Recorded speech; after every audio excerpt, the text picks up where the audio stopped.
dia lapor. Macam tu lah baratkan Kerajaan Malaysia Malang hari ni.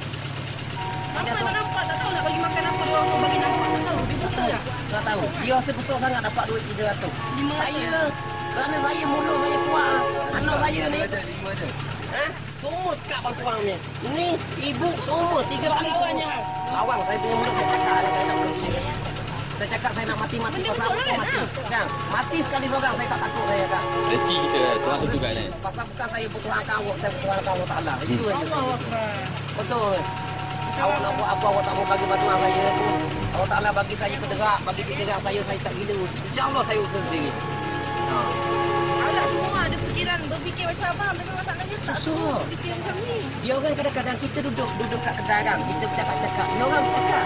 Orang BSD pun bercakap. Tapi sampai masa pilihan raya. Ngundi BN. Dah panggil mati sudah lah. Dapat Mati dia boleh Dapat garanti. Pakar BN. Saya cakap awak dapat 300 satu tahun. Orang kerja dapat 3,000 satu hari. Ha? Kerajaan tipu kita satu hari berapa? Satu kepala. Kita ada berapa juta orang. Dia tipu. Ha. Fikir macam tu tak boleh. Awak tengok itu perpindahan banjir belakang Klenik Air Putih. 30 tahun. 30 tahun tak boleh siap lagi belakang Klenik Air Putih. Kalau buat kasino 2 hari 3 hari beres. Luluh. Awak tengok. bala banyak tu.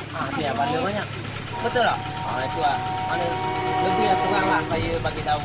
Tak, kita pun faham benda tu tapi ramai yang masih tak nampak. Tak nampak dah. Macam mana cara nak bagi dia orang sedar nampak tak tahu. Senang ada Allah je lah bang. Ya, ya, Hati-hati ya. tu bang, hati-hati tu.